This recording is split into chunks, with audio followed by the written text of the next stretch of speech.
चलिए, तो हम लोग बात कर रहे थे क्वेश्चन नंबर 25 की। क्वेश्चन नंबर 25 की अगर हम आपसे बात करें तो ये जो अभी तक सवाल कर रहे थे हम लोग, उसमें नंबर इजी हुआ करते थे। इस तरीके से नंबर नहीं हुआ करते थे 20%, 15%, 10%। अब इस बार अगर आप नंबर देखें तो 26%। ये हमारे टेबल में आता ही नहीं 26% का टेबल। अगर आप इसको बेसिक से सॉल्व भी करोगे तो 26%, बहुत करोगे तो आप 2 से इसको आप सॉल्व करोगे तो ये 13 हो जाएगा। ये कितना हो जाएगा 50। तो जो सक्सेसिव मेथड हमारा बोलता है, सेकंड वाला मेथड, वो क्या बोलता है 15 से 13 बढ़ेगा तो ये हो जाएगा 63, 50 से 13 बढ़ेगा तो हो जाएगा 63। क्योंकि 2 बार ये चीज़ें बढ़ाई गई हैं। पहले 26% लिखता है, उसके बाद फिर से बढ़ा देता है 26%। तो अगर आप बेसिक से सॉल्व करने चल जाओ तो भाई इसका तो हमको स्क्वायर ही नहीं पता, क्योंकि 50 का मल्टीप्लाई करना पड़ेगा आपको 50 में। तो एक पल के लिए ये बात तो पता है, लेकिन इसको कैसे निकालेंगे? तो सबसे पहले हम बेसिक तरीका आपको बताते हैं। अगर 5 का 5 से करोगे तो 25 हो जाएगा, 2 जीरो आप बढ़ा लोगे। इस बात को सभी लोग कर लेंगे, लेकिन 63 का स्क्वायर तो आमतौर पे हमें नहीं याद होता। तो किसी भी 2 डिजिट का अगर आपको स्क्वायर निकालने की बात कर दे तो ध्यान से समझिएगा, कोई भी 2 डिजिट का नंबर हो 10 से लेकर के 99 तक। किसी दिन कैलकुलेशन की क्लास लेंगे तो पूरा का पूरा हम यहाँ पे खोलेंगे आपको राज क्या होता है। फिलहाल आप इस बात को समझो, 63 का आपको स्क्वायर निकालना है तो सबसे पहले फर्स्ट वाले नंबर का स्क्वायर करते हैं। सबसे पहले फर्स्ट वाले नंबर का स्क्वायर करेंगे, उसके बाद जहाँ पे कोई नंबर नहीं है वहाँ पे प्रोडक्ट बना देते हैं, प्रोडक्ट, और उसके बाद लास्ट वाले नंबर का स्क्वायर कर देते हैं। तो इसका मतलब क्या है, जरा ध्यान से समझिएगा। इसका मतलब सिर्फ इतनी सी बात है कि फर्स्ट वाले नंबर का जब हम स्क्वायर करेंगे तो 3 का स्क्वायर कितना होता है भाई 9 होता है। अभी हम थोड़ा सा यहाँ पे स्पेस छोड़ रहे हैं। उसके बाद एक प्रोडक्ट बनाएंगे। प्रोडक्ट का मतलब होता है ये तीनों नंबर जो है आपस में हम लोग मल्टीप्लाई कर लेते हैं। जब आप इसका मल्टीप्लाई करेंगे तो 6 का मल्टीप्लाई 3 में करेंगे तो कितना हो जाएगा 18 आ जाएगा, और 18 का मल्टीप्लाई फिर इस 2 में करेंगे तो कितना हो जाएगा 36 हो जाएगा। तो 36 का हम लोग लिखते हैं कितना 6। उसके बाद कैरी कितना, देखो 36 में हम लोगों ने लिख लिया 6, तो बचा कितना कैरी 3। 6 का स्क्वायर कितना होता है भाई 36 होता है, क्योंकि ये लास्ट वाले नंबर का फिर से स्क्वायर करना है। तो जब इसका स्क्वायर करोगे तो 36 के साथ साथ ये जो साथ में बचा हुआ था कितना 3, तो कितना हो जाएगा भाई 39। तो यहाँ पे हम लोग कितना लिख लेंगे भाई 3969। अब सोच रहे हो कि कितना खतरनाक कैलकुलेशन बनता जा रहा है इस तरीके से, जो हमने पिछला वाला तरीका आपको बताया था। मतलब अगर आपको इतनी सारी बात पता है फिर भी आप यहाँ पे आके फंस रहे हो। अब हम लोग क्या करते हैं कि भाई बेस में पुराना वाला नंबर लिखते हैं, उसके बाद इसके डिफरेंस के बारे में बात करते हैं, इससे इसको घटा देंगे, जो डिफरेंस आएगा वो बनेगा। उसके बाद फिर हम लोग 100 से मल्टीप्लाई करेंगे, तब जाके इसका आंसर आएगा। तो जो हमने फार्मूला वाला तरीका बताया है सक्सेसिव, इससे बहुत कम समय में अच्छा रिजल्ट आपको देके जाएगा। क्या, जो वे फर्स्ट की हम बात करते हैं कि x plus y plus x y by 100, जैसे ही आप इसमें पुट करेंगे डायरेक्ट आंसर फेंक देगा। आप देख लो, अभी मैं इसको भी कंप्लीट करके बता दूंगा। इसका डिफरेंस ही रखना होता है, तमाम क्वेश्चन में हम लोगों ने कर रखा है। x प्लस वाई की जब बात करेंगे तो 26 ये भी बढ़ रहा है, 26 ये भी बढ़ रहा है। एक बढ़ता एक घटता तो माइनस कर लेते अगर घट रहा होता तो 26 प्लस 26 प्लस में क्या 26 इंटू क्या 26 डिवाइड बाई क्या 100। तो यहाँ से जैसे ही आप देखेंगे इसको हमको प्लस करना है तो ये कितना हो जाएगा 52 प्लस। अब वही जैसे हमने आपको बताया है 26 का स्क्वायर आपको निकालना होता है, तो 26 का स्क्वायर कितना 6 का स्क्वायर करोगे तो 36 आ जाएगा। कैरी कितना बच गया 3। यहाँ पे जैसे हम प्रोडक्ट बनाएंगे 6 से 2 बार में करोगे तो 12, 12 से 2 24, 24 25 26 और 27, फिर कितना बच गया 2। 2 का स्क्वायर 4, 4 और 2 6, 676। आमतौर पे 50 तक स्क्वायर बच्चों को याद रहता है जो कंपटीशन की तैयारी करते हैं। 50 तक नहीं याद है तो एटलीस्ट 40 तक तो स्क्वायर और 30 तक का क्यूब आपको याद होना चाहिए, है ना। ये निकालने वाला तामझाम नहीं रहेगा। तो अब यहाँ पे देखो, जब हम इसको सॉल्व करेंगे तो ये कितना हमने निकाला 676 डिवाइड बाई 100। 2 जीरो है तो 2 जीरो के बाद पॉइंट लगा देंगे। कहने का मतलब हमें करना क्या पड़ा 52 में 6 प्लस कर देंगे, 6 प्लस 7 6, तो 6 आप ऐड करोगे तो बनेगा 58, 58.76, 58.76, ये आपका आंसर हो जाएगा। कहने का मतलब यह है कि जो सेकंड वाला मेथड जो हमने पहले वाले क्वेश्चन में फर्स्ट मेथड बताया था वो यहाँ पे ज़्यादा असरकारक है। कब? जब ये परसेंटेज वैल्यू जो भी आए हमारे टेबल में शामिल ना हो, अलग से कहीं से आ जाए, बड़े नंबर आ जाए, तो ये वाला जो तरीका हो जाएगा फिर आपको बड़ा ज़्यादा कैलकुलेशन करा के रख देगा। देखो सबसे पहले हमने आपको 63 का स्क्वायर निकालना सिखा दिया, आपने निकाल भी लिया, तो इस सवाल का क्या बिगाड़ लिया आपने? कुछ नहीं। आपको फिर भी तो यहाँ पे डिफरेंस निकालना पड़ेगा। अब ऐसे में टाइम टेकिंग मामला ज़्यादा हो जाएगा जब कैलकुलेटिव आएगा। क्या करोगे आप लोग? 3969, अब इसमें 2500 माइनस करोगे तो ये 9 हो जाएगा, ये 6 हो जाएगा, ये 4 हो जाएगा, ये 1 हो जाएगा। यहाँ पे लिखोगे 1469, 2 जीरो से 2 जीरो काटोगे, 25 के टेबल से काटना शुरू करोगे तो ये जाके परफेक्ट आंसर देगा। देखो 150 6 बार में कटता है, लेकिन ये 150 तो है नहीं, तो इसका मतलब कितनी बार में कटेगा? 25 से 5 बार में। 25 से 5 बार में करोगे तो 125, 125 के बाद ये कितना बचा? 21 बचा, 21 और 9, 25 अट्ठे कितना होता है भाई?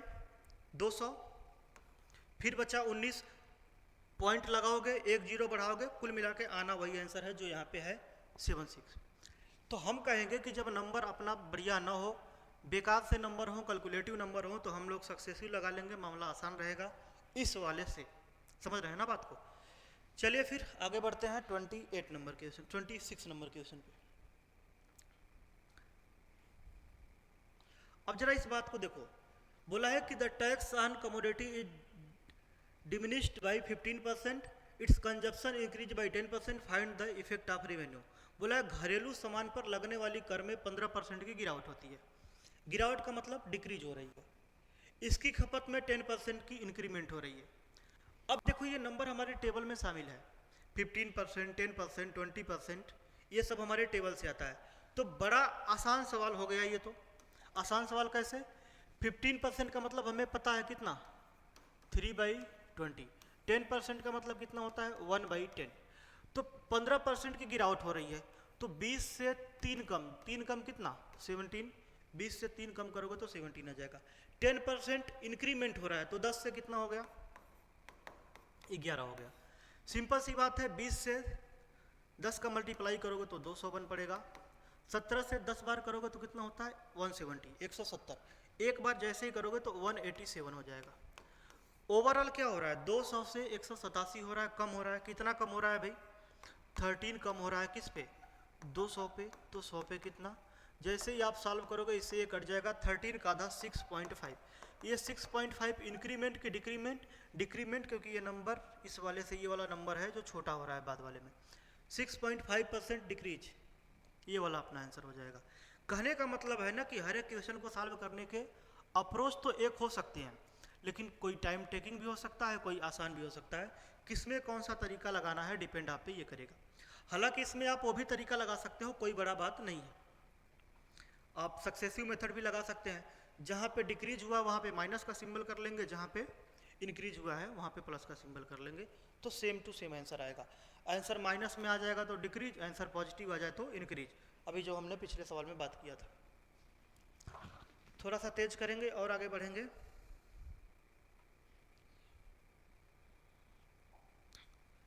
इफ वन ऑफ द, देखो ये एरिया वाले से रिलेटेड क्वेश्चन चालू हो गए, एरिया से रिलेटेड।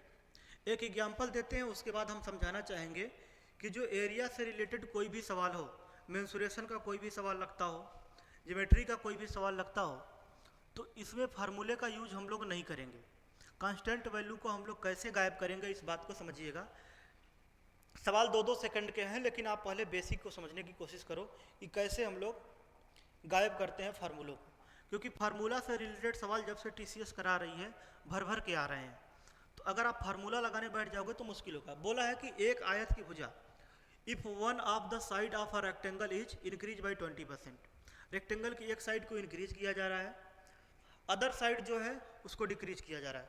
तो इसके बारे में हम बात करेंगे, लेकिन एक एग्जाम्पल हम आपको और देते हैं कि मान लीजिए एक सर्कल की हम बात कर रहे हैं कि एक सर्कल है जिसका रेडियस 20% हम इंक्रीज कर दे रहे हैं। ध्यान से सुनिएगा क्वेश्चन को।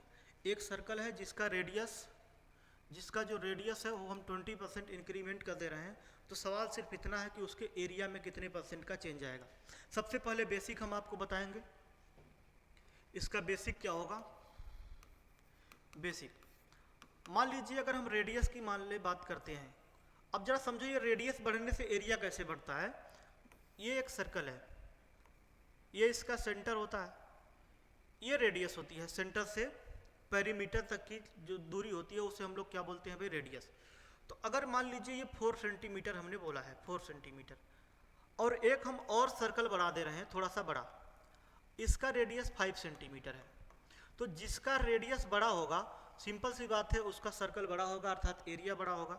जिसका रेडियस जितना छोटा उसका एरिया उतना छोटा, जिसका रेडियस जितना बड़ा उस सर्कल का एरिया, पूरा एरिया उतना ही बड़ा बनेगा।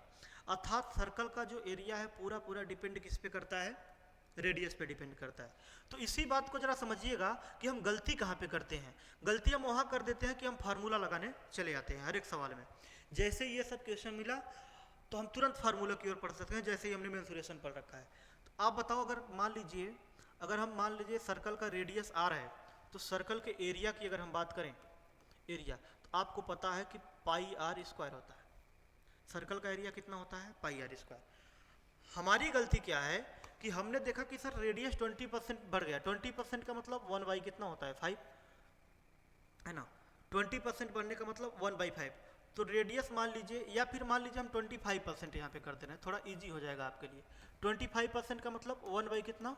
4। तो पहले रेडियस 4 था, अब इंक्रीमेंट होगा तो कितना हो जाएगा? 5। तो रेडियस जब 4 रहेगा, तो एरिया कितना हो जाएगा? पाई r की वैल्यू अगर आप 4 रखोगे, रेडियस, ये r क्या है? रेडियस है, तो ये कितना हो जाएगा? 16। रेडियस को 4 से 5 किया, तो फार्मूला में जैसे ही आप इसको पुट करोगे तो ये पाई होगा, r की जगह पे हम क्या लिख देंगे भाई? 5, तो ये हो जाएगा 25। आप नोटिस करेंगे, इंपॉर्टेंट बात नोटिस करने वाली ये है कि 16 से ये 25 हो गया। कितने पाई बढ़ गया? 9 पाई बढ़ गया। किस पे? 16 पाई पे। किस पे? 16 पाई पे। तो 100 पे कितना? 100 पे कितना? जो बात हम आपको समझाना चाहते थे, इतना बड़ा पूरा बना के, उस बात को समझने की कोशिश करो। वो बात सिर्फ इतनी है कि फाइनल में आके तो ये पाई से पाई कट ही गया। फाइनल में आके क्या हुआ? ये पाई से पाई कट ही गया। तो हम फार्मूले में क्यों रखें इस बात को? फार्मूला हम क्यों लगाएं? जब जो भी कांस्टेंट वैल्यू है बाद में जाके कटी जानी है, तो फार्मूला लगाने का कोई मतलब है? बिल्कुल मतलब नहीं है। तो इस तरीके से ड्रामेबाजी हम लोगों को एग्जाम में जाके नहीं करनी है। ये जो तरीका है बस सीखने सिखाने के लिए हम बता रहे हैं आपको। अब देख लो, 4 से ये 4 बार में, 4 से कितनी बार में? 25 बार में, है ना। ये 225 हो गया, डिवाइड बाई कितना आ गया? 4 आ गया। वही मैं बार बार फिर आपसे बोल रहा हूँ कि ये तरीका आपको नहीं लगाना। तरीका कौन सा होगा उसके बारे में ध्यान देना। तो 4 से काटोगे तो 4 पंचे 20, 25, 4 से 6 बार 24, 4 दूनी 8, 4 पंचे 20, लगभग इतने परसेंट की वैल्यू आ जाएगी। लेकिन अगर मेरी बात मानो तो पाई r स्क्वायर जो है, पाई r स्क्वायर भाई एरिया जो होता है ये होता है पाई r स्क्वायर। एरिया कितना होता है भाई? पाई r स्क्वायर होता है। आ रही ना बात समझ में? एरिया अगर पाई r स्क्वायर होता है तो पाई से पाई तो बाद में कट ही जाना है, तो जितने भी कांस्टेंट वैल्यू होती है उसको हम लोग काट देंगे। अब हमारे पास बचा क्या? मैं इसको मिटाता हूं। अब हमारे पास बचा क्या? बचा सिर्फ हमारे पास ये है क्या? r स्क्वायर, अर्थात 2 बार r। तो रेडियस को 2 बार बढ़ा देंगे। रेडियस 4 से 5 हो रहा था, 4 से 5 हो रहा था, 4 से 5 हो रहा था, 2 बार। अगर किसी फार्मूले में r क्यूब होता तो हम 3 बार कर रहे होते। तो यहाँ पे कितना हो जाएगा? 16, और ये कितना हो जाएगा? 25। 16 से 25 हो गया, कितना बढ़ गया? 9 बढ़ गया। 16 पे तो 100 पे कितना? कैलकुलेशन में तो यही बात वहाँ पे भी आई थी, 56.25 के आसपास आई थी शायद, है ना। आ रही ना बात समझ में? तो कहने का मेरा मतलब ये है कि फार्मूला से रिलेटेड जितने भी सवाल हैं उसमें हमको फार्मूला नहीं लगाना है, हमको कांस्टेंट वैल्यू का यूज नहीं करना है, क्योंकि बाद में वो जाके कांस्टेंट वैल्यू क्या होती है? कट ही जाती है। तो फिर क्या करें सर? तो फिर जो मैं बोल रहा हूँ उसे करें आप लोग। जो मैं बोल रहा हूँ उसे करें। ये सर्कल वाला सवाल समझ में आया? तो हमारी अगर आप बात माने और समझने की कोशिश करें तो यहाँ पे क्या होने वाला है, आयत रेक्टेंगल, रेक्टेंगल का एरिया कितना होता है भाई, रेक्टेंगल का एरिया कितना होता है, area of rectangle, area of rectangle कितना होता है, लंबाई इंटू चौड़ाई, दो ही तो पार्ट हैं, एक बढ़ा है 20%, 20% का मतलब 1/5, दूसरा बढ़ा है 10%, इसका मतलब होता है 1/10, तो 5 से 6 हो गया, दूसरा कितना हो गया 10 से 11 हो गया, दोनों ही बढ़िया है ना, 20% और 10% बढ़ती है। देख लो यहाँ से सिंपल करना चाहो तो सिंपल कर लो, 2 से ये 3 बार, 2 से ये 5 बार, ये हो गया 25, ये कितना हो गया 35, कितना बढ़ गया भाई, कितना बढ़ गया 5 3 8 बढ़ गया है, किस पे 25 पे, तो 100 पे कितना बढ़ जाएगा ये बात पूछी है, 25 से 4 बार ये कितना हो जाएगा 32%, आंसर फेंक देगा आराम से। कहने का मेरा मतलब है कि फार्मूला से रिलेटेड कोई भी सवाल आ जाए, अगर उस टाइप का, जैसे मान लीजिए वैल्यू 1/3 पाई आर क्यूब, ये फार्मूला है, तो 1/3 constant value, pi constant value, r cube का मतलब आर 3 बार कैलकुलेट कर लेंगे, समझ रहे हो? तो डिपेंड करेगा कि सवाल में पूछा क्या जा रहा है आपसे। नेक्स्ट क्वेश्चन आप लोग देख लें, नेक्स्ट क्वेश्चन क्या है, यहाँ पे देख लीजिए, आपसे बोला है कि देखो वही बात है, पहले 10% अधिक, मांगते वक्त एक भुजा 10% अधिक तथा दूसरा 20% कम, तो 10% का मतलब 1/10, 20% का मतलब क्या 1/5, पहला वाला 10% अधिक कर दिया, इसका मतलब 10 से कितना नाप दिया 11, दूसरा वाला 20% कम, 5 से कितना 4, 50 से कितना हो गया 44, कितने की कमी हुई है भाई 6 की, किस पे 50 पे, 100 पे कितना 50 से ये 2 बार, 6 से ये 12%, क्या हुआ है कमी हुई है कि वृद्धि हुई है, कमी हुई है, डिफीट 12% की कमी हो गई है, समझ रहे हैं ना बात को आप लोग? कहने का मेरा मतलब ये है कि कोई भी सवाल हो फार्मूला वाला, तो हमने सर्कल के एग्जाम्पल से आपको बता दिया है कि आपको कुछ भी हो जाए एग्जैक्ट फार्मूला का यूज नहीं करना है ना। चलिए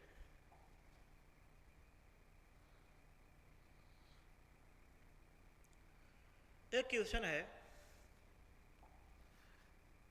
कि यदि आयात की गई चीनी पर शुल्क 25% की वृद्धि हो जाती है तो एक व्यक्ति द्वारा किसी वस्तु को खपत में कितने प्रतिशत की कमी की जाए ताकि खर्च में कोई बदलाव ना हो।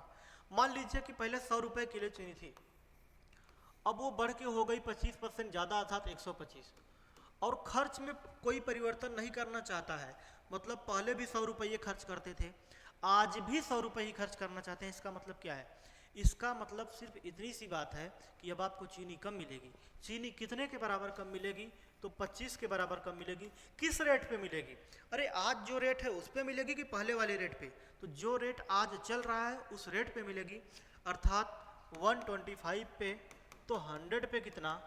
25 से ये 5 बार में, 25 से कितनी बार में? 4 बार में, 5 से ये 5 बार में, यहाँ पे कितना हो जाएगा? 20%। ये आपका क्या हो जाएगा?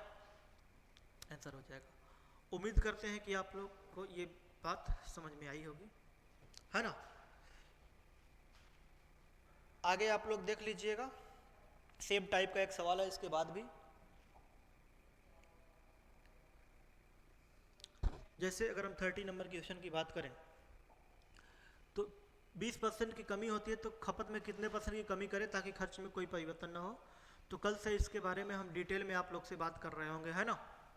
कल यहीं से हम लोग शुरू करेंगे, छोटे सवाल हैं, ठीक है।